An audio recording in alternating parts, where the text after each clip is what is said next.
Bom dia a todos.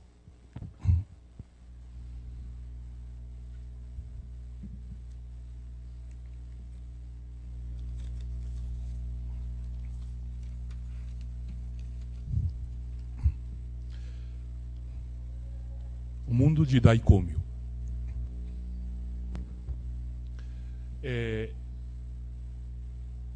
Para estudarmos para entendermos o mundo de Daikômio, importante é ver a história do começo.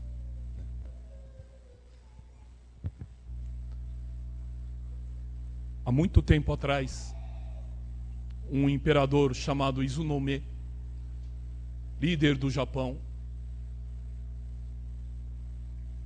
por causa de uma ameaça externa de um outro líder, Susanoo no Mikoto, fugiu saiu do Japão disfarçado e conseguiu escapar de Susanoo no Mikoto. Foi para a Índia e no sul da Índia se estabeleceu hoje um local sagrado que se chama Potalaka. E lá, com 28 discípulos, começou a pregar. E durante essa pregação, apareceu um jovem, filhos de príncipe, ele era príncipe, filhos de rei, e era o príncipe Siddhartha Gautama, quer dizer, o Buda, que todos conhecem. E assistindo a pregação de Izunome, que no local ele adotou o nome de Kanjisai Bosatsu, tocou-lhe a alma e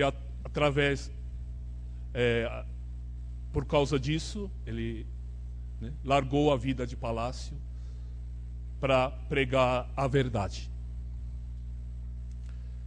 E onde Kanjisai Bosatsu andou, pregou, se estabeleceu um local sagrado. Então, esse monte Potalaka, depois foi indo para a China, diversos locais na China, locais sagrados, provavelmente onde ele passou, no sul da Ásia também, próprio Tibete, e a vontade dele era voltar ao Japão, mas que não conseguiu, ficou no meio do caminho. E quer dizer, todos esses locais sagrados hoje são locais realmente muito belos, e onde muita gente é discípulo de Kannon, graças a esses locais, e das graças que nesses locais as pessoas conseguem.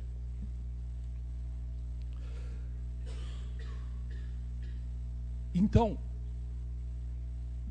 Meishu-sama, com o nascimento dele, e por onde ele passou, por onde ele andou, é a mesma coisa. Por onde ele passou, por onde ele se estabeleceu, se formou um local sagrado, onde diversos lugares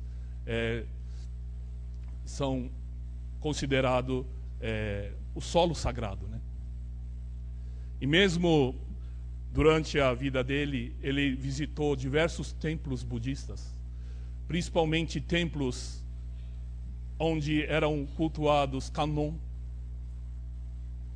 Então, ele visitando esses diversos templos, né?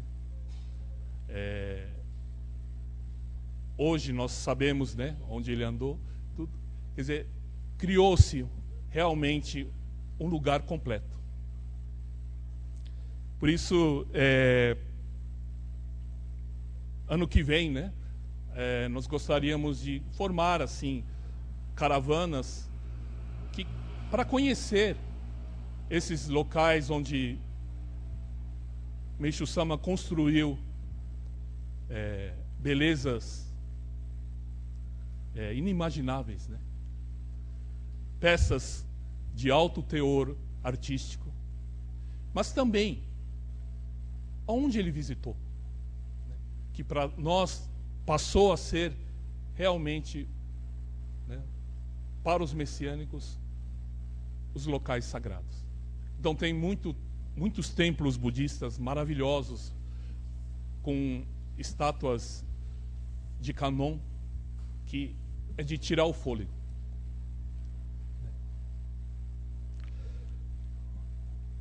O porquê disso, né?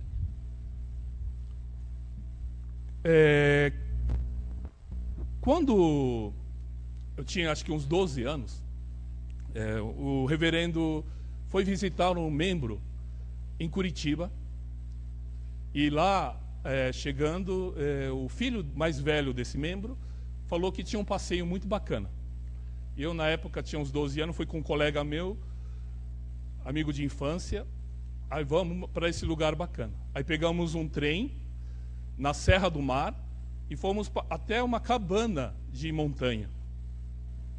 E chegando nessa cabana de montanha, ele falou assim: nós vamos escalar o pico, né, Marumbi, quer dizer, um dos picos mais altos do Brasil.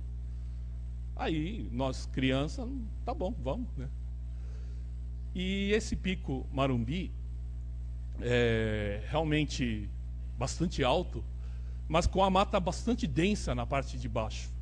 Então o primeiro passo de escalar a montanha foi a mata, entrando para dentro da selva e subindo uma trilha dentro da mata, que ele conhecia muito bem, e a gente atrás dele. E no começo era só mato, não acabava mais. E eu pensava, será que não vai acabar, né? E entrando, e subindo, e subindo. E é só mato, para os dois lados. Mas, na confiança dele, a gente foi atrás dele. Aí chegou um determinado momento que a gente sentiu que começou as pedras, né? Aí falar, agora é a parte da escalada, né? Só que as pedras já tinham correntes fixas na pedra, onde era só pegar a corrente e subir a pedra, né? E ele explicando, você vai por aqui, agora vamos pegar a próxima pedra, e tinha a corrente também. A gente pegava a corrente e subíamos. Aí, determinado ponto, chegou uma clareira, um patamar, um platô na montanha, onde cruzamos com alpinistas profissionais, todo equipado, e eles vieram de um outro local. E naquele local a gente se encontrou. E eu lembro, como se fosse hoje, o rosto, o espantar deles olhando nós, pivetes de 12 anos, numa montanha, um dos mais altos do Brasil. Ele olhou para a gente, como vocês chegaram aqui? Aí a gente mostrou, né? Ele veio trazendo a gente, né? Aí eles ficaram muito espantados, e depois esse nosso colega, falou assim, vem por aqui. Aí ele indicou o resto do caminho para eles, onde tinha essas correntes pregadas, né? Eles, usando cordas, e, né, escalaram a parte mais difícil da montanha. O porquê, né, desse episódio? Eu acho mais ou menos uma sensação assim, né, onde Meishu Sama nos dá o caminho da montanha, onde no começo é uma mata densa, onde no começo realmente a gente parece que está sozinho, Você olha para os lados, só está a gente subindo aquela montanha, né? E uma sensação de que só tem que confiar em quem está guiando a gente. A gente não sabe se está perdido ou não. Teve uma hora que não sabíamos se estavam descendo ou se estavam subindo. É uma sensação de perdido mesmo, né? E chegando em locais difíceis, tinha a corrente. Era um sinal de que já tinha alguém passado por ali. E já tinha preparado para a gente subir, né? Então, eu acho que é a mesma coisa nossa. Estamos aqui, é um caminho de espiritualidade, é um caminho de subida. Não tem caminho de espiritualidade que é descida. Todo caminho espiritual é uma subida. E chegando nesse platô, eu acho que nós vamos encontrar com muito mais gente. Chegando nesse nível, nós vamos encontrar com pessoas que também devotos de Canon, devotos do Deus da misericórdia, né? Vocês não conhecem, mas existem muita gente que realmente seguem os caminhos do Bodhisattva. E chegando nesse local, eu acho que vai ter o espanto das pessoas também. Como vocês conseguiram chegar, né? Pois são pessoas que praticam atos, assim, cerimonial muito até rigorosos, né? Para chegar a um nível. E eu falo desse platô, que eu acho que é um platô que todo mundo precisa chegar. O que é esse platô? Platô é a gente descobrir dentro da gente, né, que o principal de tudo é o Makoto. Ou seja, no catolicismo, amor ao próximo, né? Ou seja, o coração aberto. Porque dali do platô para cima, muita gente ainda não sabe para que lado vai, né? E isso, Meishu-sama nos indica o caminho para o reino de Miroku, mundo de Daikomyo. Porque até então, os budistas, os católicos, todos têm até um ponto e acreditam que o reino dos céus somente no mundo espiritual, ou somente depois da morte, pois eles não acreditam que esse mundo, hoje, aqui, é possível de virar algo divino. É meio que lavaram as mãos, não acredita, né? Então, o próprio budismo prega, o mais forte é se desapegar de tudo, de se desprender de tudo, né? Porque, no fundo, eles falam assim, não tem mais jeito, né?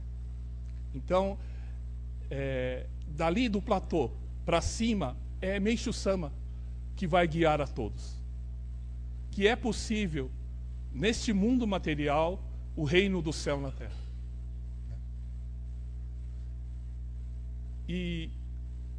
Mas o perigo nosso, principalmente nós messiânicos, é conhecermos esse caminho até o pico, mas que a gente às vezes fica na base da montanha, no sopé da montanha, orgulhosos de saber qual o caminho que vai até o pico. Do sabedor desse segredo, muitas vezes as pessoas ficam com orgulho e não sai do lugar. Fica lá na base, se orgulhando que sabe ao pico, ir ao pico. Mas é preciso começar a caminhada. E essa caminhada é o que o reverendo sempre nos ensina, é limpar o coração, sempre deixar limpo a alma, o coração, né? O espelho da alma. E para a gente saber se realmente a gente conseguiu, ou estamos chegando num nível, quer dizer, nesse platô, basta vermos, né, para dentro da gente, se a gente não está querendo esganar alguém, ou se realmente, quando a gente olha para uma pessoa, invade no nosso ser um carinho, né? É simples, não precisa estudar muito para entender isso. Qual é a nossa atual situação espiritual? É fácil. Você olha para a pessoa do lado, se você quer esganar a pessoa do lado, ainda estamos no sopé da montanha. Se a gente quer realmente ajudar, dar a mão para a pessoa subir junto, está no caminho certo. Por isso, o quanto é difícil para uma divindade nascer na Terra. Imaginem vocês, nesse realmente lama, que é o mundo material hoje, né? Por que no budismo fala-se que Kannon é um ser não inferior aos outros nyorais? Porque Kannon é considerado Bosatsu. Bosatsu, o nível inferior de Nyorai. E com isso, muita gente se engana falando que Kannon é como se fosse subalternos, né? Espirituais, né? Mas que não. Ele abdicou do trono. Ele abdicou da graduação espiritual dele para estarmos conosco. Largou tudo para estarmos juntos. Essa é a verdadeira, quer dizer, a grandiosidade, né? Como Meishu-sama. Usou a própria vida dele para descobrir esse caminho de chegar ao topo. Quando da ascensão de Meishu-sama,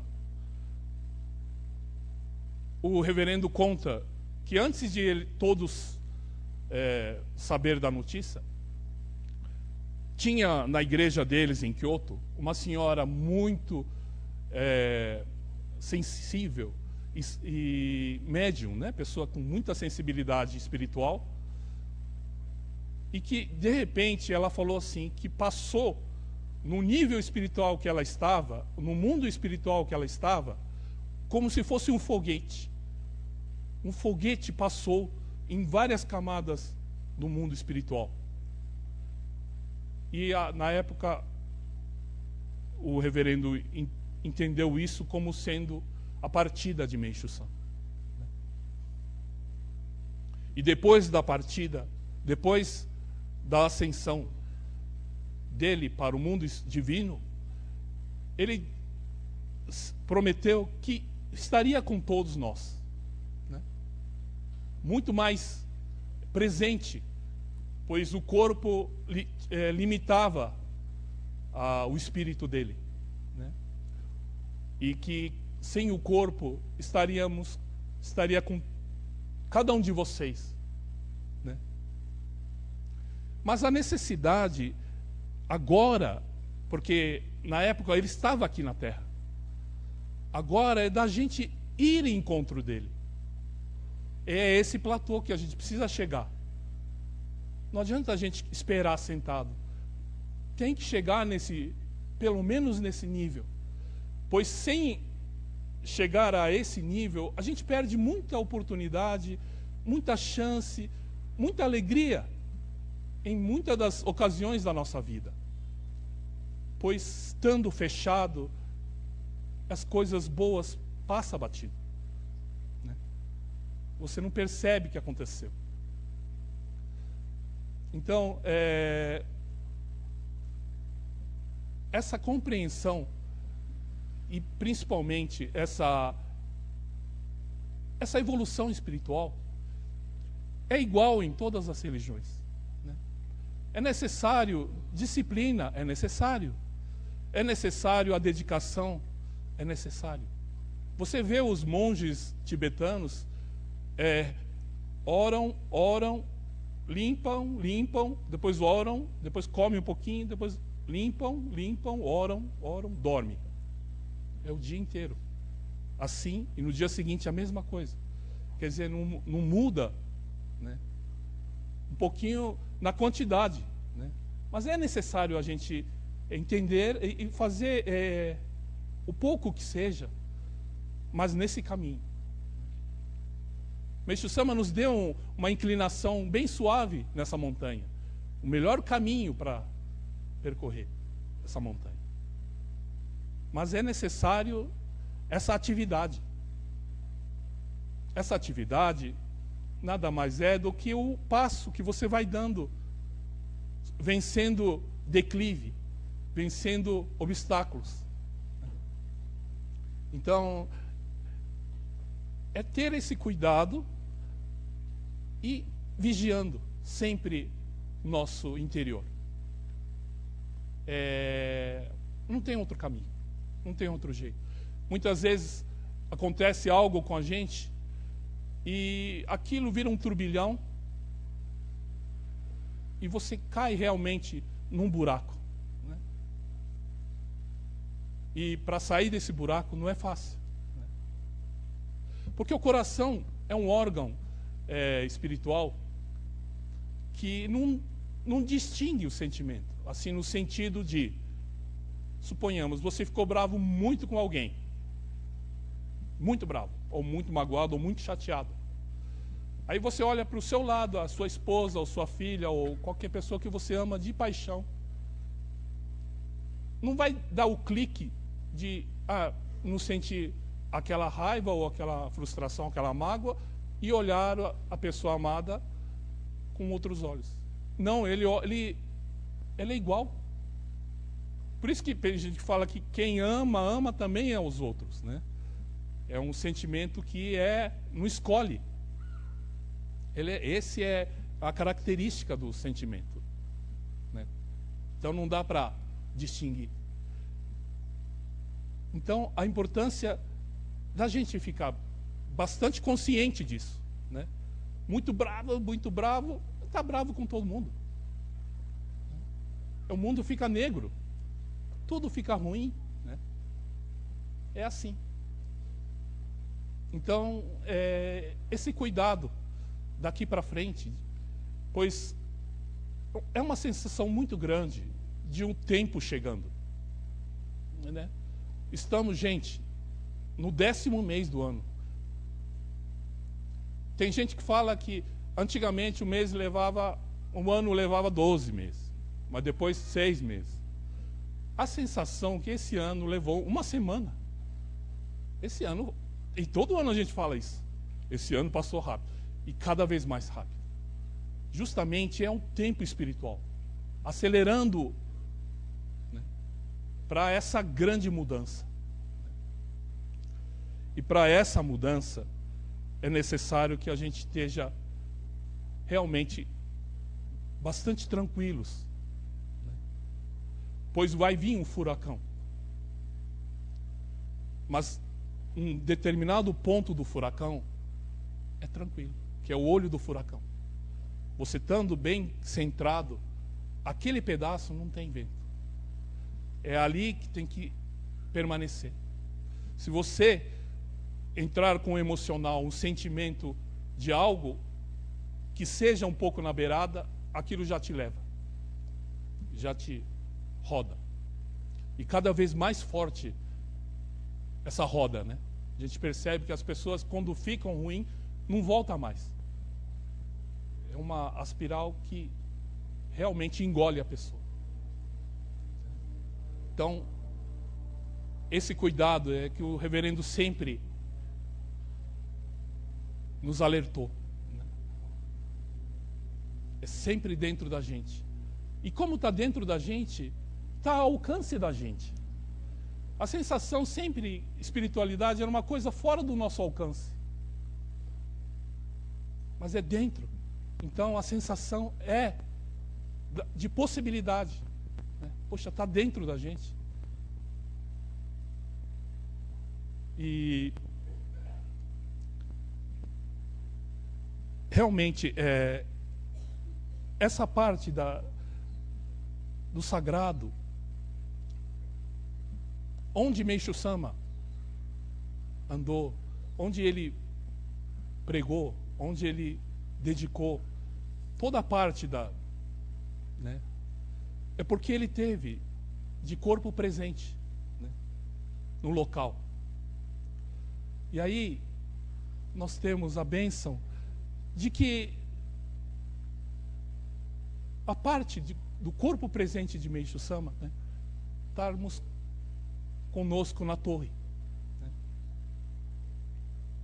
Então, a partir desse momento, o Ocidente também passa a ter locais, né, sagrados, locais especiais, onde é esse o olho do furacão, né, de calmaria completa. Tem que dizer, criar esse ambiente, né, com a ajuda de Meishu Sama, tentar fazer com que um pedaço, né, do céu. Então, quando a gente pede a dedicação realmente para ajudar, né, a todos nós aqui do Brasil, essa necessidade, né, de termos um local para a gente se refugiar espiritualmente. Né? Então, esse ano passou muito rápido, né? Conseguimos avançar um pouquinho na construção desse pedaço de chão. E para o ano que entra agora, também continuarmos, né? E sempre vigiando essa parte espiritual, essa parte do sentimento da gente. Então não é culpar os outros, sempre. Quando a gente está mal, é porque a gente está culpando algo de fora. Sempre é assim. Pode analisar o que vai achar. E não precisa ser muito difícil. Está bem fácil de achar esse.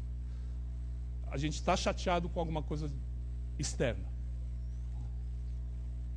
Então, hoje um dia especial para brasileiros, né, de votação, que realmente... Outro dia assisti o debate, né, dos candidatos, mas que, se a gente olha com os olhos como Meishu Sama olharia, né, é muito infantil, né? Ainda estamos muito crianças, uma infantilidade muito grande ainda, como se fosse 7, 8 crianças brigando. Se a gente parar para olhar desse jeito, a gente percebe que, puxa vida, né? Interessante isso, né? 7 crianças brigando, um com o outro. Né? Para, aí chega o mediador, quem parar agora? Né? Muito interessante. Não tem jeito. Tem que cuidar da parte espiritual, principal. Né? É daí que surge tudo. Então, a todos vocês uma boa votação, né? E um bom domingo. Esse domingo, apesar de frio, mas bem gostoso. Né? Obrigado a todos pela presença.